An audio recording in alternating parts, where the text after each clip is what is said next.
This was one of the first cafes on Instagram when I started WeWho Design that I came across, and I just fell in love with this counter detail, this one here, and really wanted to draw a section through it to work out how they might have built it, to show you guys how you can observe real world examples of joinery, of counters, and all it takes is a quick little sketch on a piece of paper or even on an iPad to draw a cut section through an object and work out how it might have been built. What I love about this counter, if I zoom in here, is you can see that this top surface that I'm assuming is possibly a metal has this folded lip detail through here. So the counter actually, the top does this sort of thing, and then it's worked in to the timber top. It looks like we've got functioning drawers on the front here and possibly even functioning doors here. Even if they don't function from this side, it's a beautiful detail. And I'm gonna have a go at sketching it here for you now.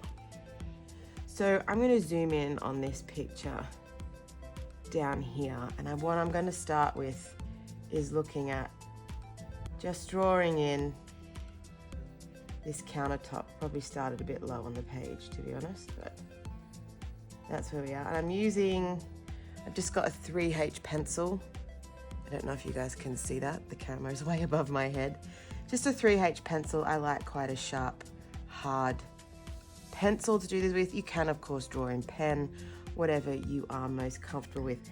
I'm going to assume that there is some sort of substrate underneath this because it would not necessarily stay up on its own. It's likely placed onto some sort of carcass.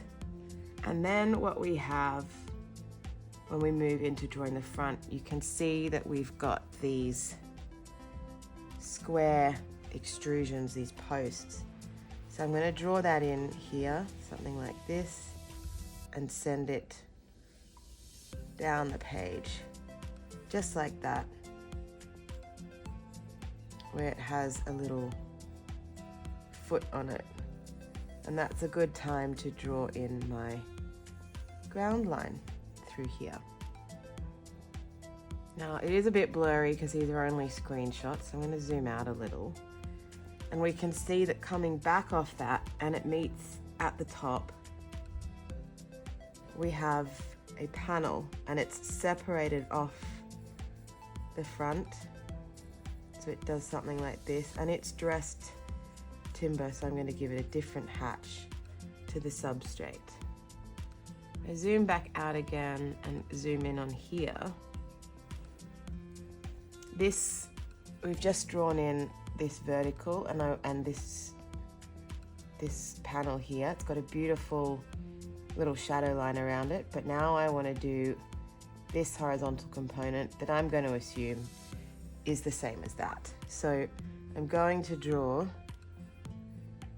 a square in here, and I'm going to dress it to indicate it's the same sort of dressed timber finish as that.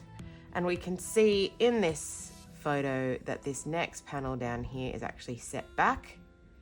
It's likely to be the same thickness as this, standard timber thicknesses. I usually draw them in at about 20 mil. They can vary 18, 22 or larger. There's a bit of a gap, so I'm going to leave a gap, and I'm going to draw this panel to the inside edge of that carcass and add the hatch that I'm using for dressed timber. What I'd like to then try and check, if I've got a picture, and we do here, is what happens at the bottom of that panel.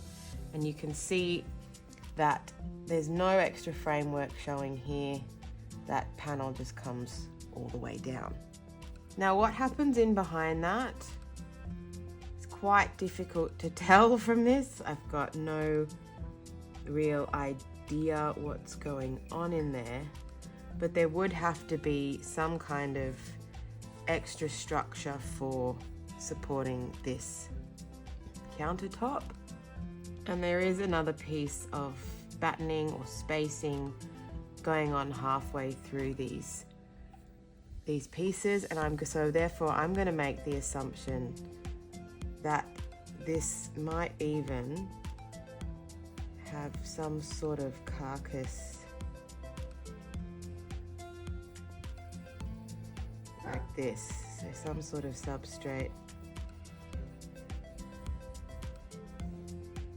like this.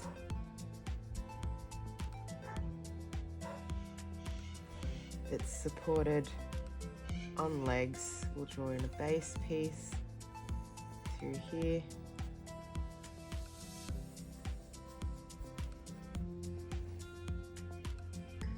What other views have we got?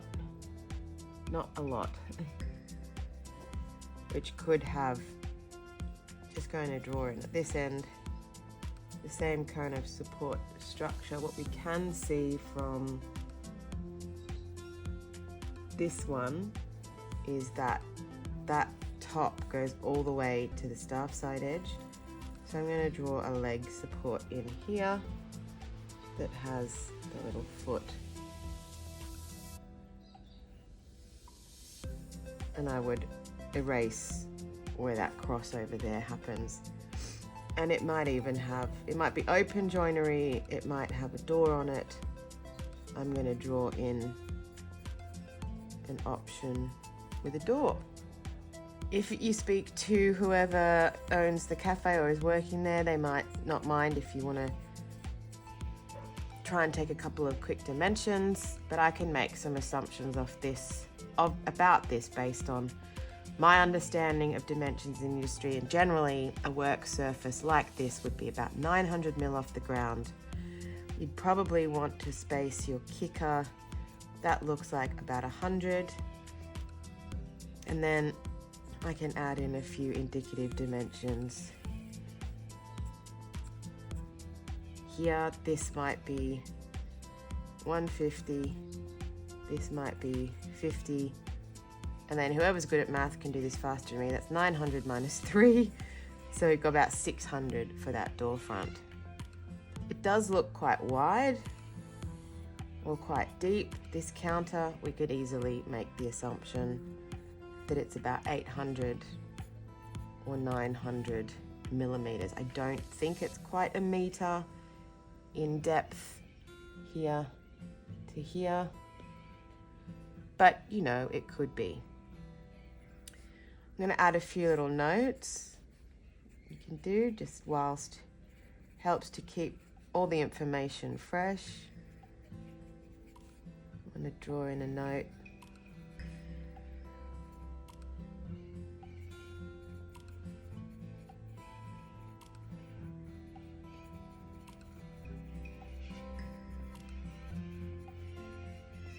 There's quite a nice, decent gap here.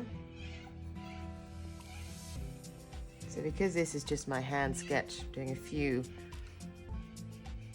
probably non-standard drawing things here, and I'm going to say that that might be about 20 millimeter gap there.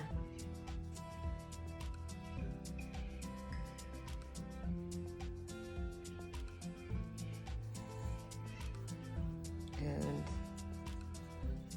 metal countertop with folded up edge lip, and we'll put adjustable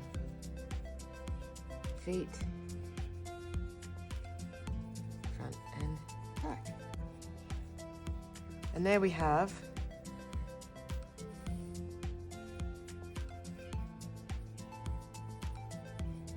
a joinery unit counter section, not to scale, based on these images.